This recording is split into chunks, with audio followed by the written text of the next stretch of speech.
welcome back to a new episode of Chichi Pod. Yeah. This is Yuchi. This is Bao. This is Rio. So Chichi Pod is Chinese podcast. We're a podcast hosted by 3 English-speaking mainlanders. I want to show you guys what mainlanders are thinking about. So this is a podcast that linking the mainlanders to the world. Oh, hopefully. Yeah, bridging the gap. Today we have a very special guest. Her name is Lida. Hey, what's up? Thanks for inviting me. Hey, awesome. And this is also the first new episode after Chinese New Year. So, Rio, Rio. Yay! Happy New Year! Happy New Year! Happy New Year! Wow! Thank you, Rio. Thank you. Ah, Can awesome. I see how much is inside first? Yeah, open it up. Isn't it bad luck to open it too early? I think like you cannot open it in front of. Until the 15th, no? It's fine. No, We're the I new took generation. a quick look at it. Quick look, and is it big enough? Is it red? Is it red? What color is the brown? Oh, It's a red wow. Love So Rio. for those of you who don't know, for Chinese New Year celebration, usually the younger generation gonna get a big red pocket from the older generation. I don't know if I'm it's the older right way to say generation. Older guys. generation, and then also people who are interesting thing is, yeah, exactly. So when people who are married is supposed to give out to people who are not. I think even if the married person is probably younger, Yeah. they still give out as long as the other person is not married, right? Yeah. So I'm the victims here. So you are the only married one in the four of Yeah. us. The only married Married man. for a very long time, actually. Yeah. Why does it sound a little bit sad? Why are you not happy about that? No, I'm very happily married. Be for the rest of careful my of what life. you're saying. Yeah, still pretty good Chinese New Year vibe. I'm still repping my Chinese New Year attire. Look at this whole wrap thing. Yeah. You were born in the year from of Timo. snake, right? Exactly. That's why I'm So wearing this. this is your year. This is my year. This Are you- is my Are you year. wearing red underwear, red socks? I'm supposed to, but from what I heard is it needs to be gifted by someone else, but I cannot buy it Someone myself. very special. I'm waiting Do for we someone have very that special to special buy one? me a red undie. Exactly. I leave the address of Yuchi's down below, and then you guys send him some. So if you're interested, please send your CV to this email address over here, and we're gonna screen and contact you. Yeah. Great. So we're gonna talk about Li Dan today, right? Yes. Yeah. So I think probably Li Dan can give us a quick self-introduction of yourself. No, I think just show her Instagram. Yes. Oh, that's a good one. Yes. She was like really shy about the whole thing. So this is our beautiful Li Dan. Wow. Look at her, like she. What is she doing? Right? Yeah, Who Lida, why don't you is introduce this yourself island while we go girl? through your beautiful Instagram posts? So these are the photos that I was surfing in an island in the Philippines called Siargao. I moved there in 2023. And 2023. Yeah, I went there as a tourist, and me and my girlfriend, we traveled there together. And then I just fell in love with the island after maybe 2 weeks. Then I decided to stay there. So now you're kind of So now it's living. almost 2 years of living there. Yeah. Oh, So wow. if you live there for such a long time, does it count as digital nomad? Does it count as nomad anymore? Right? You're village people now. I mean, yeah, some of the people there, like the tourists, they would think I was local. So you're pretty settled there then. Yeah. Yeah. Like, what are you like? Your girlfriend right now is like running a restaurant, Chinese Yeah. restaurant for that. Yeah. Right? Like cooking all the Chinese dumplings for all the white people. Yeah, brown we can say people we as are well. kind of settled there. Yeah. And But the way yeah.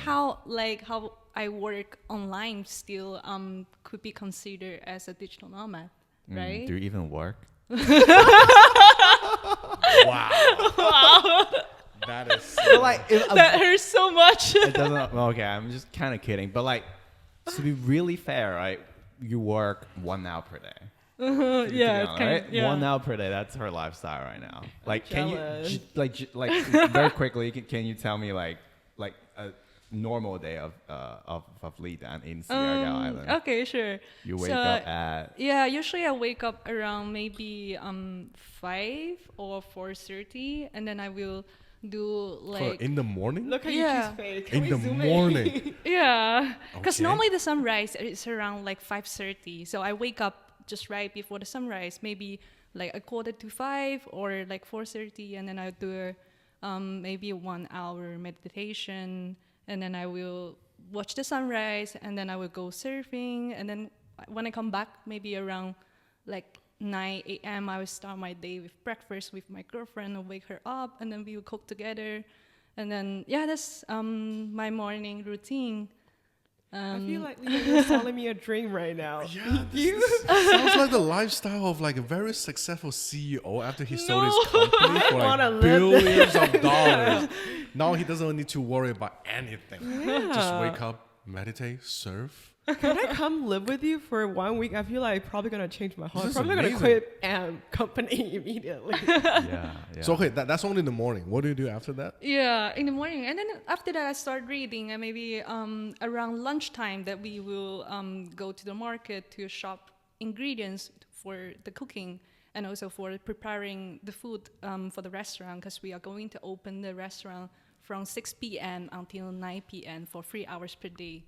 And usually I will go with my girlfriend together to the restaurant, and then I will serve as like a, like a waitress, and then to take customers' orders in the restaurant. Right, and then you work until 9 o'clock. 9 p.m. and then we'll go home and sleep. Yeah, like she doesn't even mention that 1 hour of online. That's also my question. I thought we were talking about some digital nomad. I don't see any working from online. Usually in the afternoon, I forgot to mention about my afternoon. So in the afternoon, while my girlfriend is preparing, the food for the restaurant, then I will go to a cafe and just to meet some of my friends or do yoga or sometimes to work.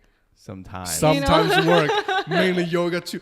This is the lifestyle that millions of people dream of. Oh my goodness. I might even go surf again. Yeah, by the way, so we kind of do the online Etsy store together.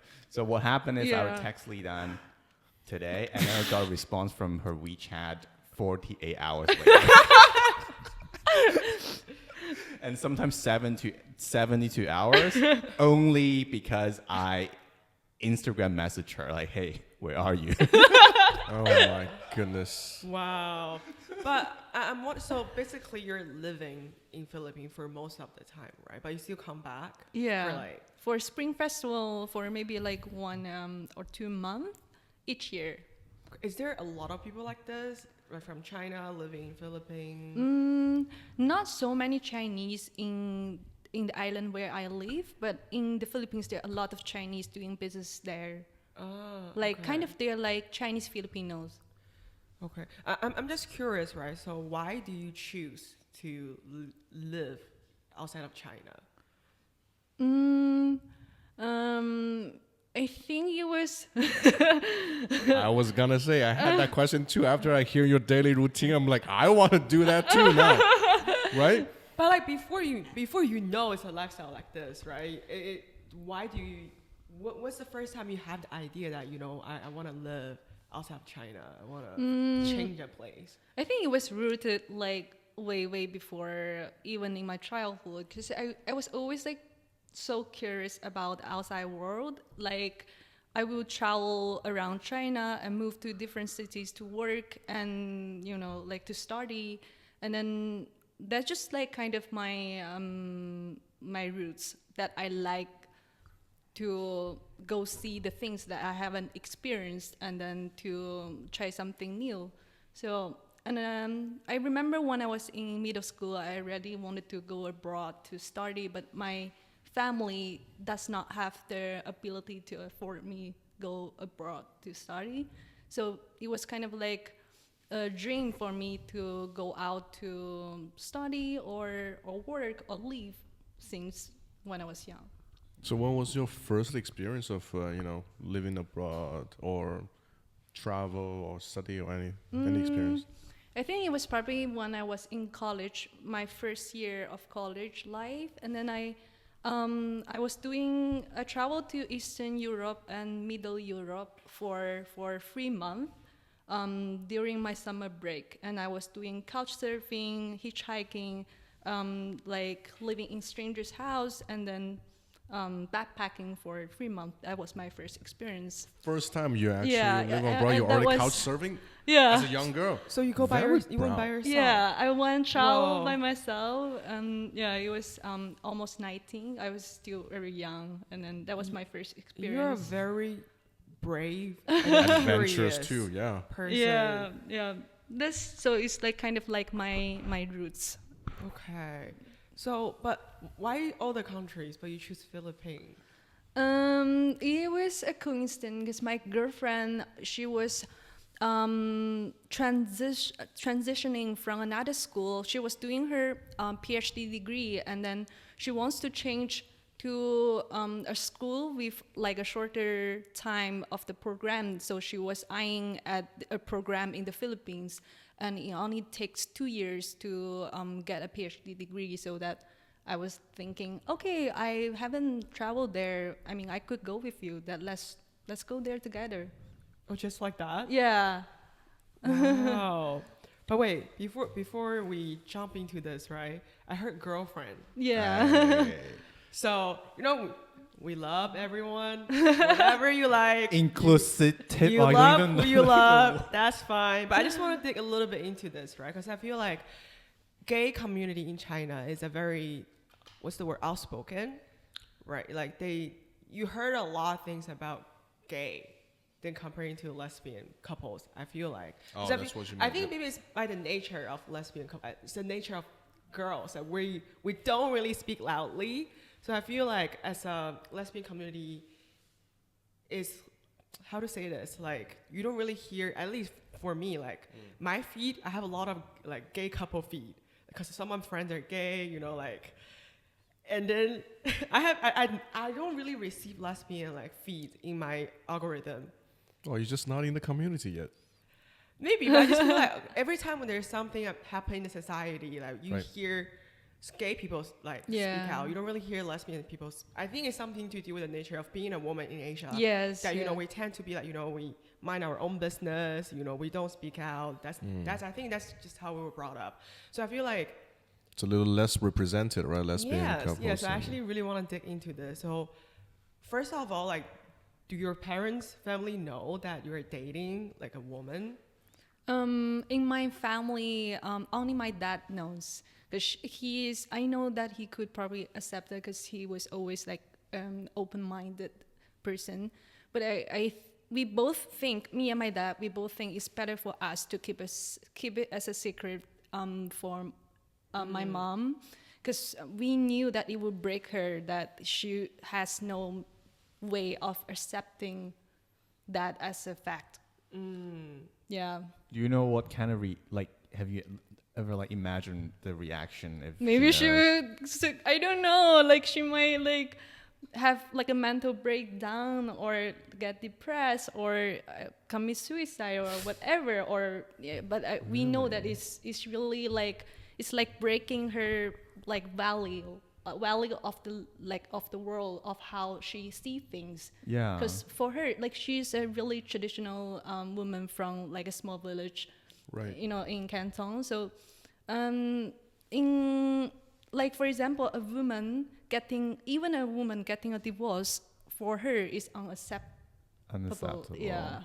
So for her, it will break her. So very traditional value. Yeah. And what about for your dad? Like you said, your dad kind of is okay with it, but yeah, did he also spend a little time to digest, or he was okay from the beginning, the first time that you I knew it. I knew before you. I figured. I was waiting for you to tell me that. By the way. Yeah. So what was his reaction in the beginning? I think it did take him a lot of time to accept it. He also told me that maybe after like 1.5 years, and now he can finally be peaceful with it. But at first, he really cannot embrace it. But he chose to respect me because my dad doesn't have a really happy marriage with my mom, so he thinks that I should have the freedom to choose what makes me happy. Wow. Oh, that's very yeah. By the way, they are still together. Yeah, they're still together. But I think I have seen it in a lot of marriage in China that people, especially the old generation people, they they're so used to marry someone they don't truly connect with or they don't even love just to, you know. Yeah. I definitely agree with you. I just want to add a little bit over there. I feel like it's a common thing for East Asian parents for our generation. I think because in the past that, you know, like women and men are intertwined together because of the society structure. Like man needs woman, woman need man to pass down, to make babies. They need a man. We need a man to make money to provide family. But I think our parent generation, the first generation, that they're not like restricted with that traditional social value anymore, and they start to explore and then start to have a lot of conflicts. But somehow they're very traditional at the same time. So many of them stay in a marriage even though they're so unhappy, but they just don't even think about divorce is an option. Choice, because they just stay together for their kids. Yeah. Because at least that's what I experienced from my parents' marriage as well. I think it took them 20 years to realize that it was a completely failure. And I've seen a lot of my friends' parents that they're still together, they're miserable, like they're saying they love each other in front of other people, but only they know like how fucked up their marriage is. So I think it's a very East Asian marriage thing for our parent generation. But there are happy marriage, like Yuchi's parents. Oh, that's true. That's why I kept quiet. I had nothing to say about that, right? But I do understand where you guys coming from with that thing, because like last generation, our parents' generation, it's because the socioeconomic status that's happening that was in China. It's just so much easier for a married couple to live than just being single, right? And nowadays, like everyone's single, everyone has their own income. You're happy, you have a lot of options, but almost like a generation ago, it's probably if you're not married, it's just not easy to survive or have a good life in that way, right? And then people always think that's the right thing to do, and then you just get connected to a person that you barely know. But also, I guess another big thing is that you just don't know what the other options are out there. Yeah, but it's a very different thing. But I'm just really glad that your dad thinks that way. He's a very understanding person. Yeah, he's a really open-minded person. That's true. Is that also why you decided to kind of open up to him instead? So you know that he's going to be understanding. Yeah, right? yeah. He has always been very supportive, and then we have been very close. And even especially after I opened up to him, that after I came out, that I really feel like he became like one of my closest friends. Wow, that's great. And now I know I can like talk to him about literally anything because he can already accept me as who I am. But I knew that like my mom, she cannot accept who I truly am, but only the daughter of her imagination.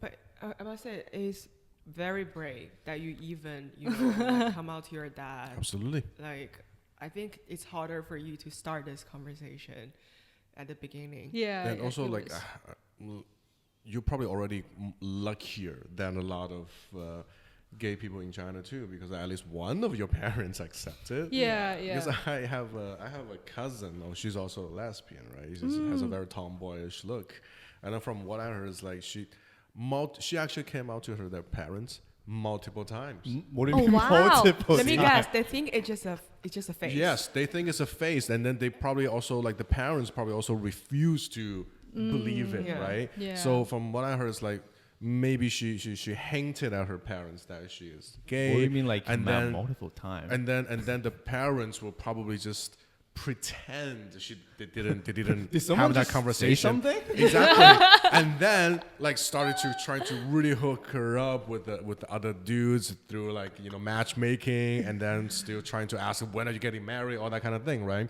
So she has to probably communicate again, probably in a more subtle way that she is gay. Oh, you know, like, sorry, like took her to like one of those like shock therapy. They shock you or like take some pills, and then you go back to straight. See, what the hell is this? Like they don't. Okay, for the The record, one that we Paris don't send Hilton people. went when she was younger. Really? That's a. No. She got sent to a camp for a different reason, but those camps are basically, she got traumatized when she was little. They will like physically abuse you to correct you. But right. She was sent there not because she's lesbian, because she was like cannot be controlled by her parents. Right. So there are camps like this in the States as well. I think, yeah, exactly. So had your dad probably not being a very open-minded and supportive person, if both your parents are kind of more traditional in their value, it's probably going to be a rough conversation with the parents. Yeah. So I'm wondering, what about your partner's parents? Are they okay with it as well? They don't know yet. Only her. So she has a younger brother. Only her brother knows. Okay. Then do you think like not living at home make things easier? Let's say, put it that way. Even just in China. Yeah, definitely. Yeah. So is that the reason that why you like were always traveling China, moving cities to cities? Yeah, I think so. Life? Yeah, if I think also like one of the reason why I keep like moving, like going somewhere else from just staying at home is because I don't feel fully accepted there.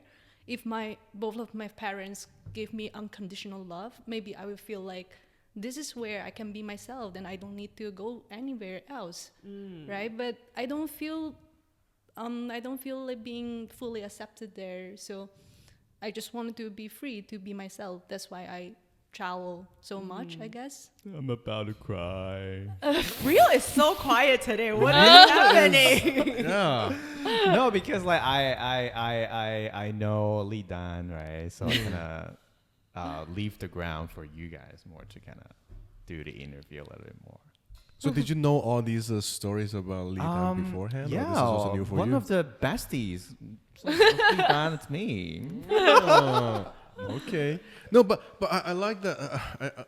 I'm not saying I like that. I'm just saying like this is very fascinating because like you kind of demonstrate a very classic example of when values or like say the way people think, there's a conflict between the past generation, the last generation, and then this newer generation, right? So that's definitely one of the push factor to make you kind of now want to live outside of China. Yeah, yeah. Also, but yeah. Sorry, go on. Just like how the same as one of the reason why I want to go abroad. I think also because growing up, I feel like a little bit different. And then sometimes I feel like my thoughts are just me being myself is not fully accepted in China. So that's why I look for other opportunities to be abroad, to be fully myself. So and where no one will judge me or, you know. So you feel like you can fully be yourself now that you living in the Philippines? Yeah, for most of the time, I do. Why does it make you feel more accepted? Because I'm asking that because a lot of the kind of pressure or frictions that you experience is because you live close to people who are, let's say, your family or people, right? But a lot of those can be avoided if you move to a new place, whether it is in China or outside of China, right? Being just sort of a stranger or like a nomad around the town, then nobody's gonna question your sexuality. Nobody's gonna question some of your whatever decisions you make, right? But why does it feel a lot more accepted when you are in Philippines? I think we should narrow it down from the Philippines to Siargao, because I have also been traveling in other places in the Philippines, but I don't feel. I feel the most free and most myself in the place where I live now, in the island of Siargao, because that's a place where no one cares about where you come from, what's your nationality, and then what they don't care about your, for example, like political side or like they just accept you as who you are, like what they value more on what you do, and then they have, instead of having a stereotype or perception of who they think you might be, they perceive you as who you are from your actions. I think that's what makes the place so different from the other places in the world. It's amazing. It's like you found yourself a surfing paradise where everyone is equal and open-minded. Yes. Yeah. I think it's like a small village. Yeah, it's a small place, and then people, they have a lot of time to connect with each other. Because I'm not saying that like, for example, if I live in a city in the Philippines, I might have the same. My life might be easier. I I am more myself, but still not like fully myself. Because in the city, still people have a lot of I don't know, like social structures that on how they would think of you, or so it's still different. So what kind of people do you live around in that island? I would say very conscious-minded people. Now, what's their background like? Are they all foreigners or locals? Or? Like a mix of everywhere. There are indeed a lot of foreigners, but also a lot of Filipinos as well, and also a part of are the locals. I think the island itself, it acts like a filter already, right? Yeah. If you choose to live in a small island like that, it's like you kind of give up a lot of city money, True. power, whatever. Like, I'm gonna let go of that part. I want a different type of lifestyle, like inner peace, whatever. I just want to serve. It's okay that I stay a little bit poor. Yeah. Right, but I just want to live there. Yeah, I just feel like it's a very different mindset, because I feel like growing up in Shanghai, living in Hong Kong, it's a very fast-paced place. Absolutely. You know, like all you think about is how you can make more money. I need to make more money than I did last year. I'm gonna make even more money next year. I'm gonna get promoted. I'm gonna get a lot of things before I'm 30. I'm gonna own a proper apartment when I'm 40. Yeah. So I just feel like it sounds very different. You know, do you think?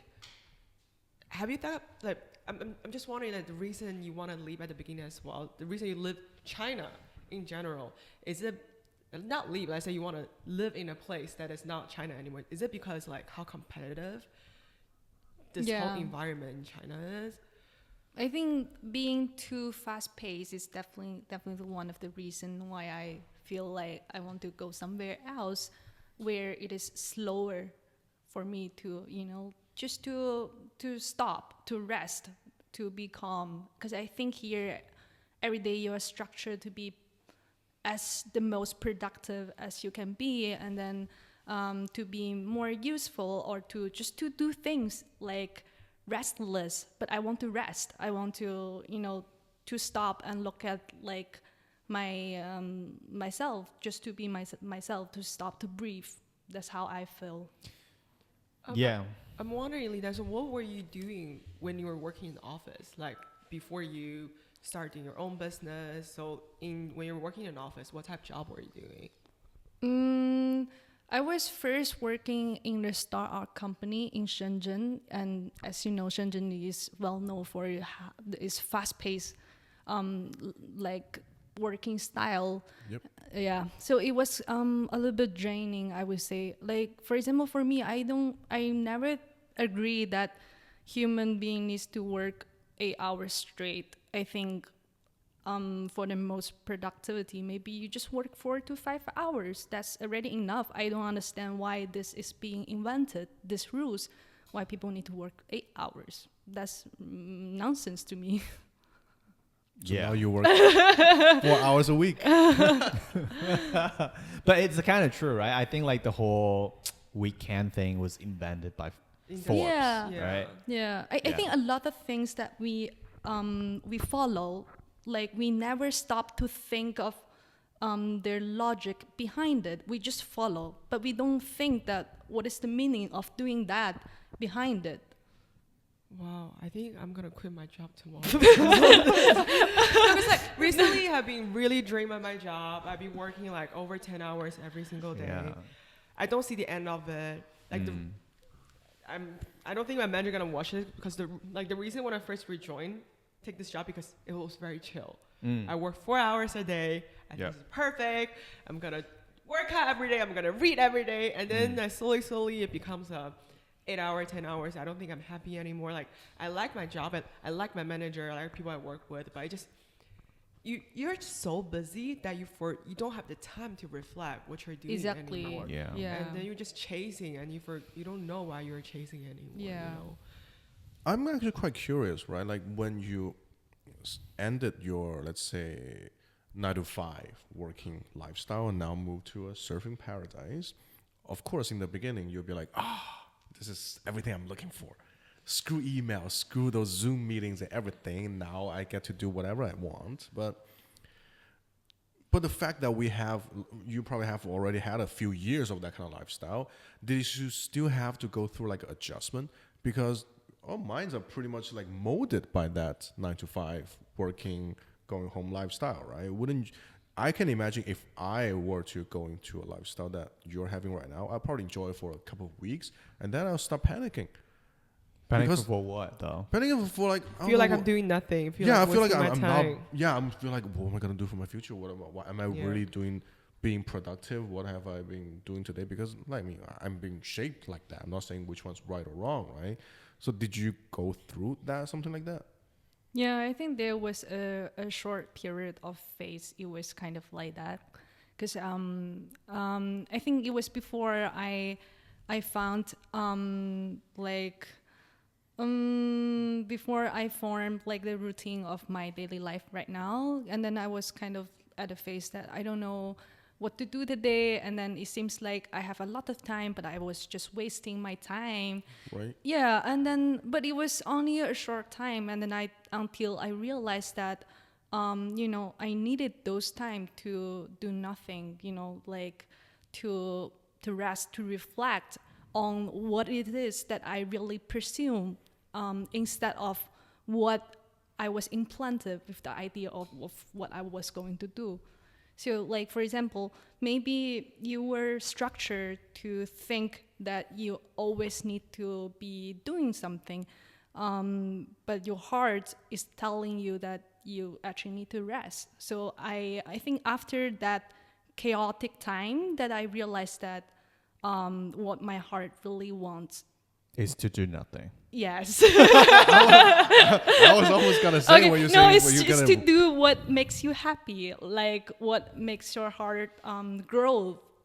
Yeah, but I think it's a choice, right? So if you want to kind of do like close to nothing, right? Then you have to kind of give up the materialism. City, yeah. You cannot like want the both things. Yeah, you have to like, for example, like how much money you spend a day, like $1. I don't even know. Right? Just very, very little. Yeah, very little. She doesn't even spend a dime because like you're gonna grow your own chickens, right? Like keep your own chicken, and then you get your own eggs, right? You're gonna grow your own, like vegetables, right? And there's no Taobao, there's no whatever thing, there's no 7-Eleven on the island, whatever, not even a single one, right? Yeah. Like there's no way to spend money. Oh my god, you have like a minimum carbon footprint too. You're living the ideal life a lot of people are really having. That's amazing. We should do a group trip. Next podcast, we're gonna do it there. Yo, I thought about it. Yeah. It's welcome.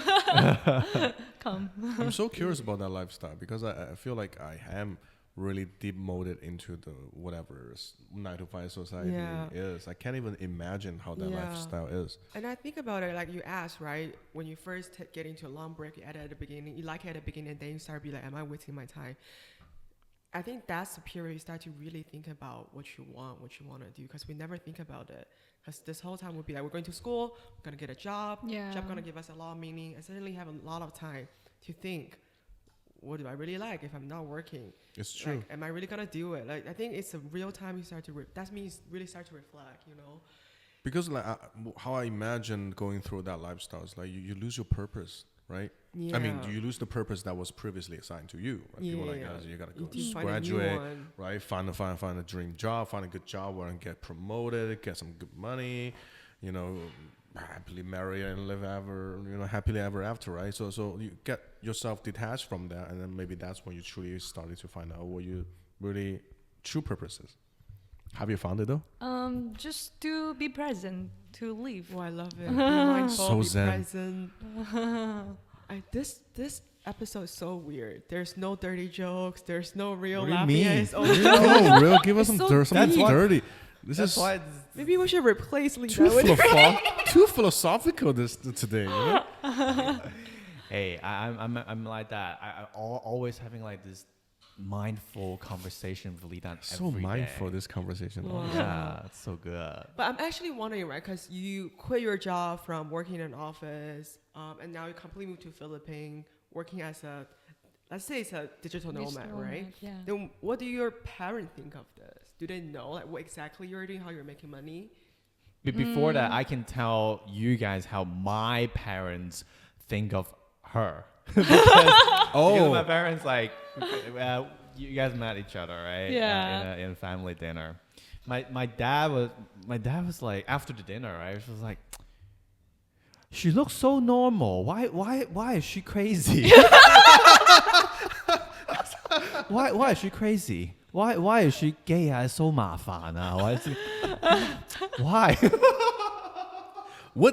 How much? What did you tell your dad about that? How much information did you share just in that one dinner? Because I just told my parents that like she's lesbian, right? And then she is living in an island.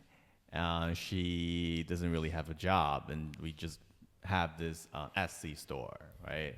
That's all I kind of told my parents about her, right? It's nothing crazy, right?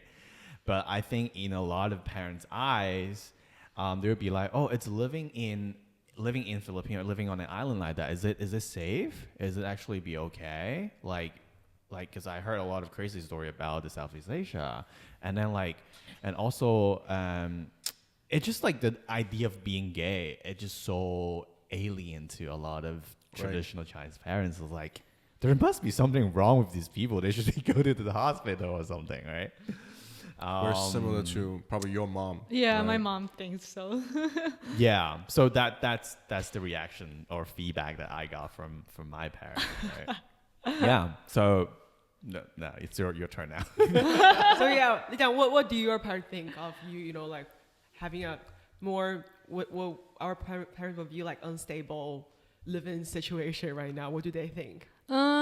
Like for my dad, he used to be like, he always thinks that China is the best. So like he always tried to persuade me to, to seek or career inside of China instead of going abroad.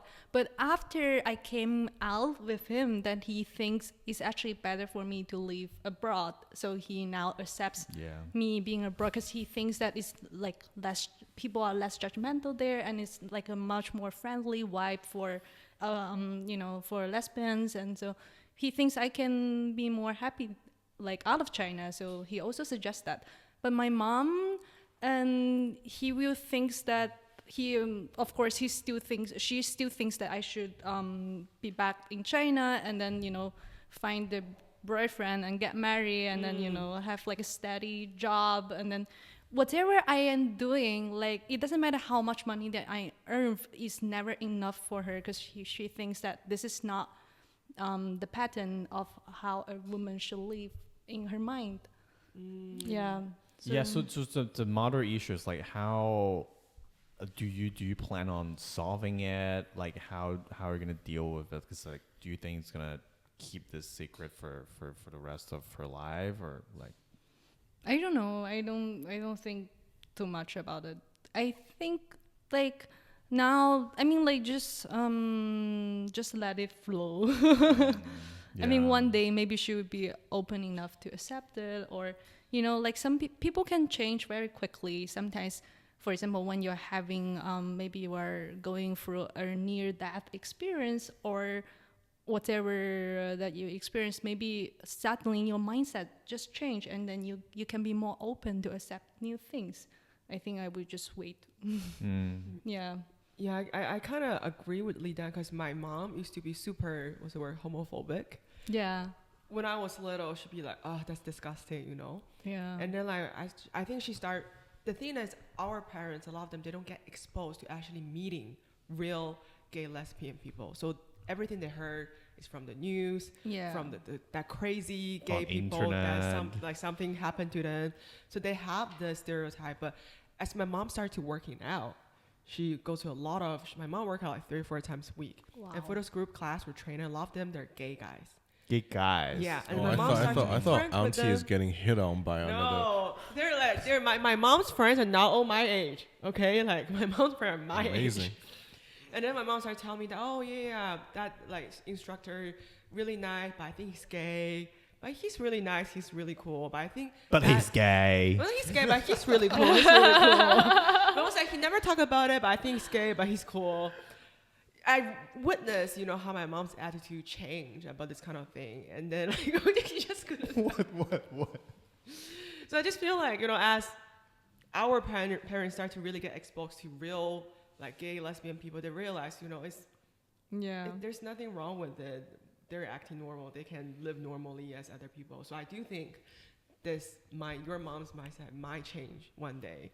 You just never know. So you just need to find someone gayer than Plant the you, seed. and then just get your mom idea. exposed first, and then ease yourself into. Yeah, but the interesting is like you plan on having some kids, right? Or you want eventually. Yeah. Right. How does that gonna manifest? There are a lot of ways for women to have babies. Adopting. Yeah, and then you can also adopt. Yeah, or if you want to carry the child, there are a lot of ways. Right. Okay. How many kids do you want to have in the future? I think at least 2. At least 2. Yeah. Do you actually foresee having 2 kids? Gonna change the lifestyle you're having right now? Yeah, maybe. I think like once the kid like arrive in your life, you will start thinking more for them instead of for yourself, right? So I think it's normal, it's natural. For example, if the Philippines or the island is not the greatest place for them to grow up, then maybe I will move to somewhere else. I think everything is possible. Yeah. Do you have any expectation for them? No. Because now you are going to be in another older generation compared to your kids, right? I don't think so. I think like I try my best to be a mom, like not to carry like those Expectations, those old concepts of how my like parents pass through to me. I want them just to be themselves. Yeah. That's amazing. I feel like this episode is just too deep. Too deep. Going too deep. Here we go. Now until he said that. That's the real we're waiting for. Until he said That's the that. real we're waiting for. But yeah, I think we talk a lot of things about why Li Dan like choose to not live in China. But I just want to sum it up a little bit. I think, like in general, I think living in China, I'm glad that a lot of people start to reflect. Why am I doing my 9 to 5? Are people designed to do this? What's the real meaning of my life besides working every day? Besides, just saving money. And people in China, like I think we are moving to the next stage, because I think when this whole like early 2000 economy booming, our parent generation, they're making a lot of money. I think it's the same around the world, that our parent generation is like easier to make money. If you work hard, there's too many opportunities. But I think when it comes to our generation, even for Gen Z, I think it's even harder for them. Gen Z is it's very definitely hard harder for them, right? Because like everything is so saturated. What we say in China, like 一个萝卜一个坑, a hole for a carrot. Oh, the hole already digged. Only one pit for one carrot, right? Yeah. So you cannot find a new land to like dig the hole anymore. So I feel like people start to reflect internally, and I think Li Dan is definitely a great representation of that. She started to reflect and choose the life that she want to live, which I'm very proud and very inspired as well. But my summary is China is still great. Oh my goodness. Propaganda. Well, of course. Why did you even mention that? Jeez. We say so much about this. I don't want people to get the wrong idea that, like everyone is like live in China. Like Li Dan still come back home, very often once a year. It just, for her, it's a change of lifestyle. It's something that she feel very comfortable with. There are a lot of people who choose to stay in China. I just don't want to give people the wrong idea, like. No, true. I think it's also this conversation just shows that there is a lot of starting to have a lot of conflict or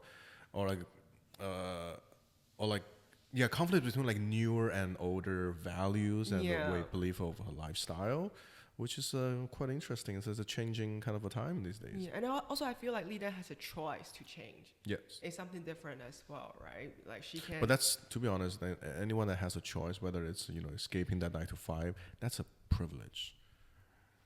I always think so. Yeah, I'm saying so. That's why I'm saying, the time has changed. Now people have choice to not get married, Sure. to choose to live outside of China. In the past, can you imagine, like, That's not even do you an even have a option. passport? Like, Yeah. It's so not I feel even like an option in the past. it's a different time, different era. Yeah, that's pretty much it. Anything else? I'm the old value here that you mentioned over. I honestly think like I can't live on an island like that. Because recently I was in Australia, right? And then I visited Cairns, one of the cities up there. It's like a kind of small city. So I visited Sydney as well. I feel like things are so expensive over there. Like Australia is expensive. Yeah, it's like can't really afford it. Like, okay, if you work over there, it's like okay, but like a normal McDonald's meal, it's like 25 Australian dollars. Here it's like 20 CNY, right? Right. Yeah. And then like, I guess like hospitals, everything like that was like also very expensive, and the food was okay, right? So I think China's great. I mean, like Guangzhou's great. See, you went to Australia, which is a place that has expensive stuff. But would you want to live on the island where she lives, where everything is cheap as hell, but there's not that much things to buy either? Yeah, I think food is like one of the very important things. I don't think Filipinos food is that good, right? It's like the whole stuff. Thailand food is pretty good, I think. Malaysia's pretty good. Other than that, like the whole Southeast Asia is like maybe it's not for me, right? So I think China's like things are moderately priced, and then right, and then like okay, like it's still the economy is not as it's not growing fast as before, but it's still growing. You still you can find some opportunity to grow, and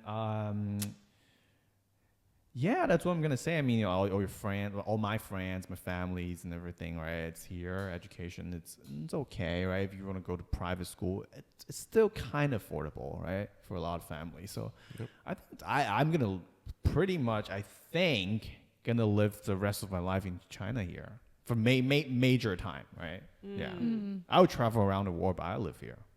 Yeah, I think I'm gonna downgrade my lifestyle. So for people who don't know, I'm moving to Shenzhen this May. I'm moving to Shenzhen from Hong Kong. I'm moving from Hong Kong to Shenzhen, and the reason is I just feel like I've been living this metropolitan for 11 years, and I feel like very tired. Hong Kong is like New York, I guess, very packed, very crowded. I think it's the most expensive city when it comes to rent in the world. I feel kind of suffocated. Yeah. Everything, interpersonal relationship, everything. So I feel like Shenzhen is like, when I say downgrade of lifestyle, it's because, the rent is, if you're making Hong Kong salary, rent is relatively cheaper. I feel the thing about China is that there's option. There's a range of options. That's what I was going to say, because if you're moving to Shenzhen just because you want to stay away from the crowd and the busy city life, you're not going to have that happen. It's just even more busy than the Hong Kong. Yeah. It's just, I think China is big. At the same time, with all the e-commerce, you can still get the same thing wherever you live. It just probably you don't have nice restaurant around where you live. But if you want to buy stuff online, you can still get it delivered. So for a city like Shenzhen, I think there's expensive places, crowded places. There are also like cheaper places. Yeah. I'm gonna live in a cheaper area. Yeah. Not that cheap, but like compared to Hong Kong, cheaper area. Yeah. So I just feel like Hong Kong, in China, you have options to downgrade, to choose. So I think that's good, because like if you think about you living in Australia, it's so expensive. I know they're like hourly manual man labor rate is a lot higher, but still it's not that much high compared to like McDonald's meal, Starbucks. Exactly. Yeah. So it's like I would just feel like in all these developed countries, right? The rules are made already. So because everything is so orderly, there's no gray area for opportunities anymore, right? So the easy way is to everybody's fit in this 9 to 5, so fit in this like middle class workers, right? So they set the rules for you already. So it's not going to be very stressful, right? You can fish, You can whatever barbecue over the weekend, right? You can get off work early to play with your kids, but you work until what, like 67.5 to get retired, right? And then this is you could foresee your life like paved out in front of your eyes for the like this is. Yeah, this is a different. It's just different lifestyle, right? But I think for China, for even Southeast Asia, there are still a lot of gray area. There are a lot of chaos. Chaos is a ladder for you to kind of climb up. Sorry, I think I derail. I don't know what I'm talking about. No, I actually think he's onto something, because that's how I felt for the last 20, 30 years. Is that the fact that let's say starting like 40 years ago or 30 years ago, China started really booming in their economy, right? And then that's when the new rules are set. That's when the new opportunities are created. That's when the chaos are happening, but that's when the possibilities are there. And now these few years, the economy is booming, slowing down. A lot of rules are already made, just like, like what Rio mentioned. Now it's the holes already been digged. Yeah, all the pits are already filled by those carrots, so there's less opportunity. There's more structured life, and then now we have people that, like Li Dan, choose to get away from this more structured lifestyle and find something a bit more, peaceful or outside. Just jump out of the circle in a way, right? Yeah, which is again, very proud of you. I don't think I have the courage to do that. Me neither. Also, I really need that freaking 24-hour 7-Eleven downstairs, yo. Whenever I feel like a piece of coke or some, I don't know, pack of cigarette, I just want to go downstairs and be able to buy stuff. Or you could go to Bangkok. You could better, Why Bangkok now? So many 7-Elevens. Yeah, and then I think there are a lot of uncertainty or different type of lifestyles that I want to try out, and I think we kind of can try out because we kind of get used to this 9 to 5 and don't feel too how do you say it, like a lot of people are not comfortable with this 9 to 5, but they don't have that bravery to kind of jump out of it because don't know what's gonna happen. Right? Especially when you have so many things on stake. I mean, you married, you have a kid. Yeah, I can't jump out. I'm okay. Now I think about the thing that I cannot quit my job because I bought a lot of insurance. When I quit my job, I don't know how I'm gonna pay my insurance monthly. Yeah, I think that's the biggest holdback for me, that I can't quit my job. Yeah. Well, you have zero insurance, right? I think so, yeah. So if she dies, she dies.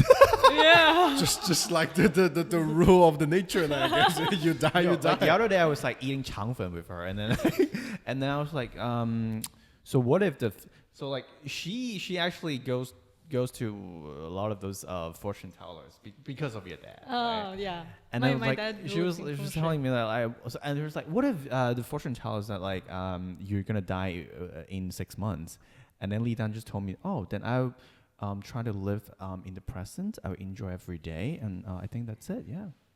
That's her reaction. So I don't think people like that doesn't need any type of insurance. They're just like, if I die, I die. It's like, don't even save me. Don't even try, doctor. That's it, bro. Like, stop working on me, bro. Again, this just feels amazing because I always thought I'm already comparing to a lot of people, the more living at the moment kind of people. I don't really plan that far ahead from my life, but you're really practicing that, and then I'll feel so insecure if I get to your extent of living at the moment. So I feel so freaking interested. Yeah. Oh, well, I guess thank you then for joining this episode podcast. It's a very inspiring conversation here. Yeah. And I think this is the end of our 4th episode. Wait. What about sponsorship? Right.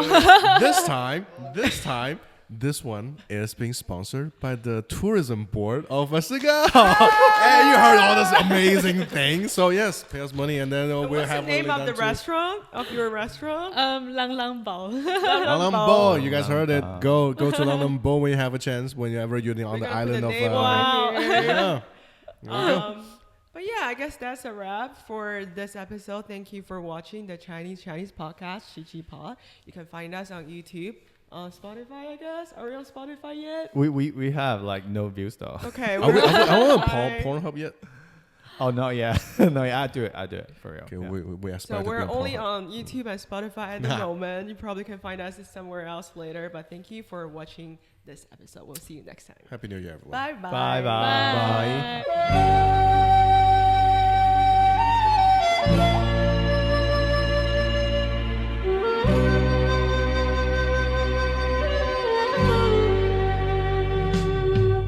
把红包藏起来先。要放口袋里。对啊。我想拍得到你的那个这里的。真的是。看哪里放哪里。你压到屁股下面都可以了，不嫌弃了。OK。那谁要先讲呢 ？Welcome back to 你讲吧。Welcome back to。Welcome to。等一下，我拍哦，因为刚才他也在讲话。Hey, welcome to Welcome back to Chi Pod. Yeah. No, you stuttered. I stuttered. Okay. We gotta start again. Oh my god. 1, 2, everybody ready? 1, 2, 3.